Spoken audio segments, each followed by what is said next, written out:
Need your hockey fix? 20 teams went to battle in 10 KHL games on Monday. All that and more on today's Daily KHL Update. Ilya Kovalchuk and SKA St. Petersburg facing off against Branko Radivojevic, remember him, and Spartak Moscow. First period, Tony Mortensen finishes the check, gets the puck loose, Patrick Thorson shoots it, rebound, Mortensen is right there this time for that one. Breakfast is served, 1-0 SKA. Spartak likely wants to get this one back. You can afford a lot of goals like this if you want to beat SKA. Good hustle by Mortensen though. 3.5 minutes later, SKA gets a beauty from the same line. Thorson feeds Berdasov, cross ice, he passes it to Mortensen, and the Swede finishes the play with a gentle touch. That's his 7th of the year. No wonder we're gonna see him play for Team Sweden in a few weeks in Finland. Late in the second now, SKA's on the power play. Mortensen passes it to Thorson, he eyes Kovalchuk on the far side, sauces it to the captain, and it's in. 3-0 St. Petersburg. I know you're missing a man. I know it's an amazing pass by Patrick Thorson, but leaving Ilya Kovalchuk unmarked? Have you seen this guy lately? Hello? Kovalchuk gets his 23rd point in 14 KHL games. That's insanity. Here's something for Spartak though. Igor Makarov gains some speed on the right wing but gets destroyed by Denis Bodrov. I bet that's going to end up on our weekly top 10 for hits, eh? Weekly? I can see Bodrov in our monthly feature. Maybe. SKA gets the last laugh in this one though. Alex Kucheravenko redeflects Kevin Dahlman's shot, 4-1 St. Petersburg. Spartak loses its 7th of their last 8 and SKA ends a 2-game slide. Dynamo Moscow plays Dynamo Riga at home. Alex Ovechkin is sidelined with bronchitis, but his buddy Nicholas Backstrom is still on the ice for Moscow. Riga comes out strong. One-timer on Alexander Giroux's feed, but Alex Yeryomenko shuts the door. Minutes later, Oskar Sabulskis has another scoring chance, but Yeryomenko comes out on top again. Riga still pressing. Jamie Johnson with a shot from point-blank range, but still no dice for Riga as Yeryomenko says, "Hey, I was MVP of the KHL playoffs last season, okay?" His teammates finally show their gratitude late in the first as Nicholas Backstrom scores on the power play with his knee. Hey, it counts. 1-0 Moscow. You just never know when those soccer moves are going to pay off, eh? Riga strikes back in the third. Dmitry Vishnevsky tries to clear the puck along the boards, but Maris Bichevsky gets it, sends it to Gintz Maya, and he makes no mistake. We're tied at 1. The home team had a young defensive core out for this one. Communication problems? Probably. Dynamo Riga hurts themselves with penalties though as Dynamo Moscow on the board again. Richard Gungay calls for the puck at the near post, but Merrick Vokpil lets one fly. Chitter! 2-1 Dynamo Moscow. Vokpil scores just his 3rd of the year, yet it doesn't lack importance. Less than 2 minutes later, the KHL's blue and white get an insurance marker. Konstantin Volkov gets the puck through to Denis Kokarev, and it's in the net. 3-1 Moscow. Kokarev with his 6th of the year, and Moscow fans can exhale. Alex Yeryomenko stops 29 out of 30 shots, and Dynamo Moscow keeps on rolling even without Ovi in the lineup. 3-1 final. Evgeny Malkin and Metallurg Magnitogorsk play host to Pekka Rinne and Dynamo Minsk, and boy is Rinne in for a rough night. Late in the first, Cal O'Reilly dumps the puck in. Rinne is out to stop it behind the net, but gives it right back to O'Reilly, who puts the biscuit in front for Moisakin. He makes Rinne pay. 1-0 Magnitka. It's not the first time this season we see Rinne getting into trouble like this behind the net. And he's going to get into trouble again. Second period now. Rinne is in the corner, coughs the puck up right to Enver Lesion, who puts it in the net with a nifty little move at the end. 2-0 Magnitka.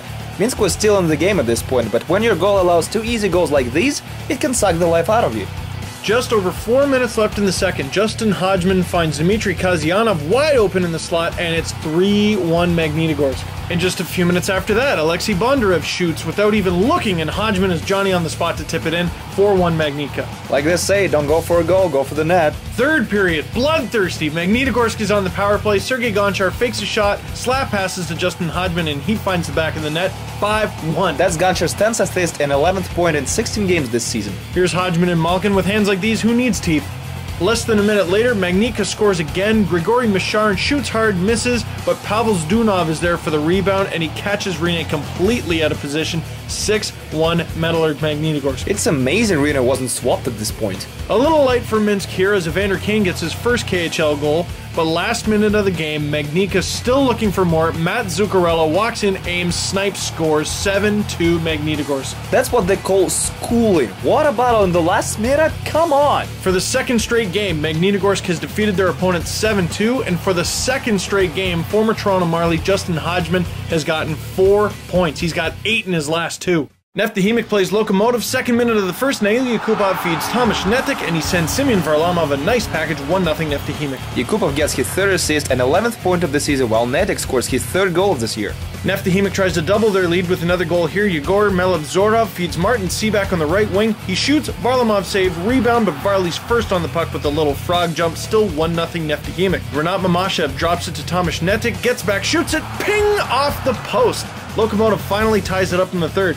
Victor Kozlov feeds Nicholas Hagman on the far post. He gets one past Maxim Sokolov. Tie game. Hagman scores his 6th of the season, and he had to battle for it too. No scoring in regulation or overtime, so they decided in the shootout. Here comes Nicholas Hagman. If he scores, it's over.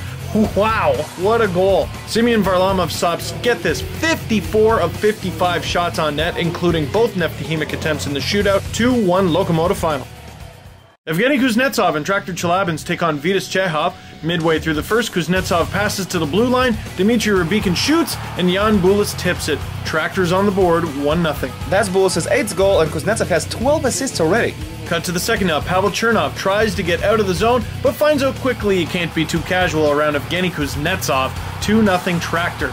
And Kasutin isn't happy. Kuznetsov is cursed. He can only score pretty goals. This is his 9th of the year. Still in the second, Vladimir Antipin puts it on net, Andrei Kostitsyn tips it, and Traktor is up 3-0. But that is when the game starts to get interesting. Vitas gets a power play, Brian Fahey winds up, shoots it, beats Michael Garnett 3-1, and less than a minute later, Kuznetsov is lurking for another breakaway, almost blows out his knee, and it goes the other way. Artemi Panarin outlet pass for Josh Hennessy, hauled down, and that is a penalty shot.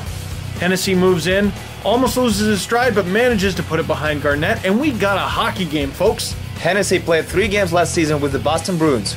Early in the third now, it's Hennessy again, this time with a pass to Evgeny Timkin, who slams it in, and we're tied at 3s. Oddly enough, Timkin played on the same line with Evgeny Kuznetsov at the 2010 World Juniors in Saskatchewan.